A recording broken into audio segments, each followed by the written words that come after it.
So I'm heading down from the top of Brown. I'm riding my Esker Hayduke today with that Fox Float 34.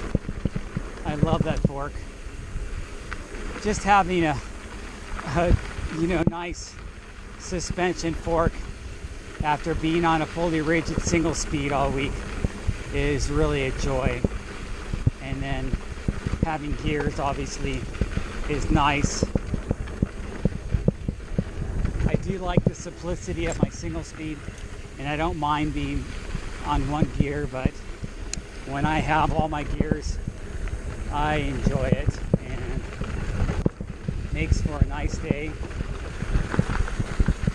And this bike is a lot heavier, so I can push these bigger, fatter tires with the gears, and I can have a nice beefy fork. It's not as beefy as I like the 36, but it's nice. Hi, just me.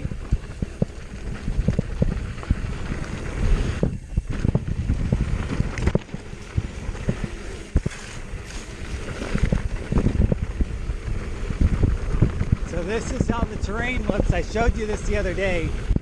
It's chunky, but you don't feel the chunk with this fork and with these big tires. I've got the Teravail Kennebec 275 by 2.8 on front, and I've got the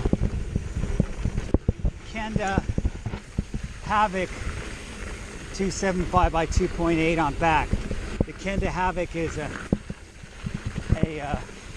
more of a lighter tread design, not as much. Here, I'll show it to you,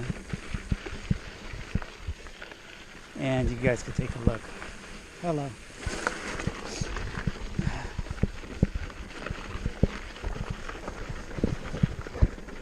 I'm going to try it this way.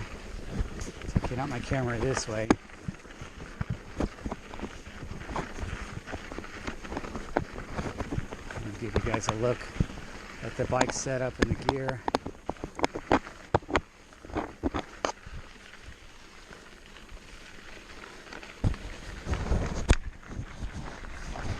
So those are the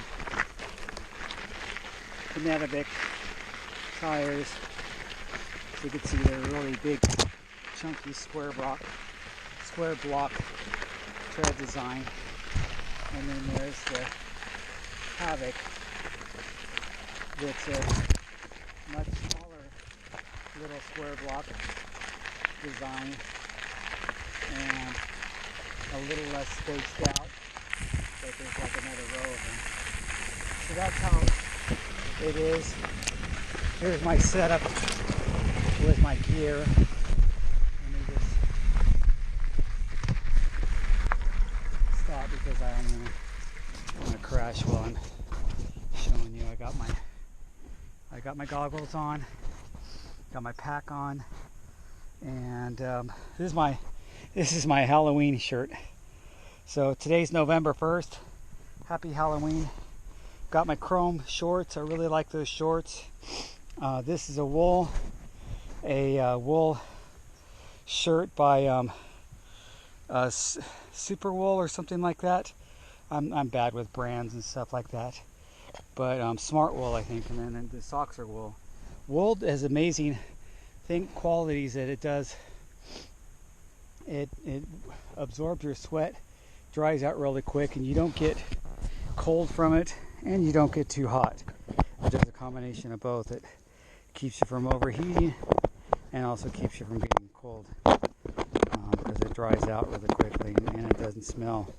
Natural fibers are always the way to go, and so I like the Smart Wool stuff. I bought this Halloween shirt like in the middle of the summer one year when it was on sale for half price. It was for like 40 bucks because these wool shirts are like 80 bucks and up. You see some of them even more than 100 bucks. And then same with the chrome shorts. The chrome shorts are expensive they're made out of this extra durable stuff, but they're really nicely. It's the Folsom short, and they're like over 100, I think 110 or something like that. But then I wait for them to go on sale for half price, and that's when I buy them. Anyway, this is the fun part right here. More people coming up. Hello. Glad I wasn't going too fast.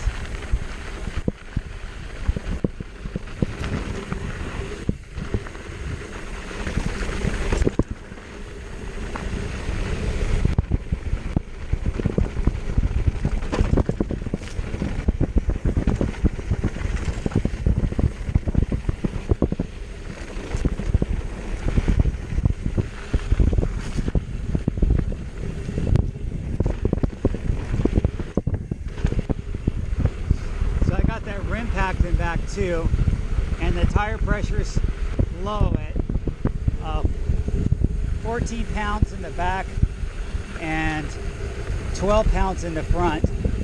And it's like, how does it can only go that low because I've got these super wide plus rims on there. I've got their internal width 40 in the back and 45 in the front, so that makes for a much higher volume because it spreads out the volume, and you can go run lower pressure.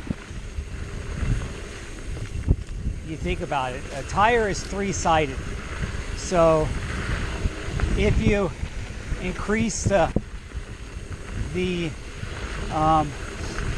size of that fourth side, to enclose it, you increase the volume. So you guys remember, high school science, right? And so you'll have more volume for the fact that you've increased the inner diameter or the inner volume of the tire by having a wider rim.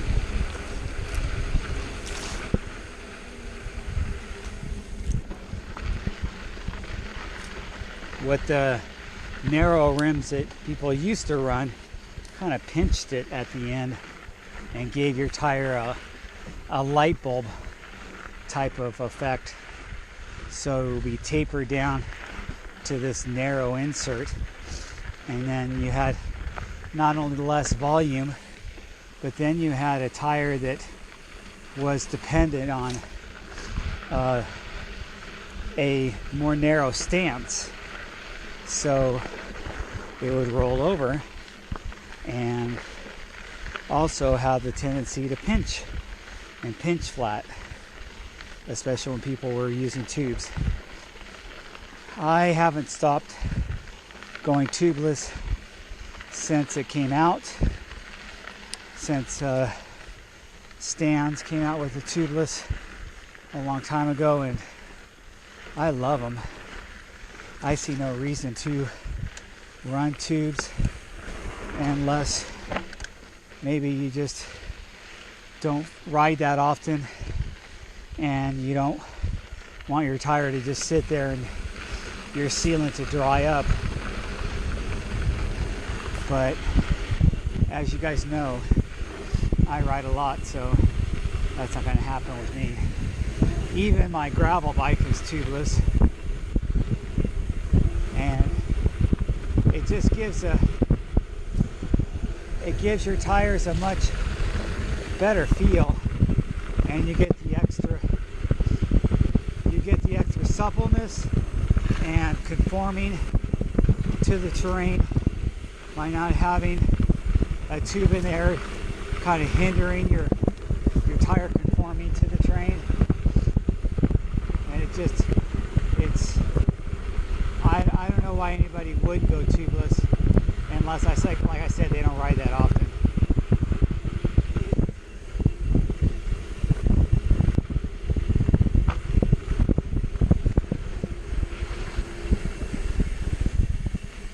So anyway, I'm going to stop the video right there, and I'll start it again as I get further down the trail.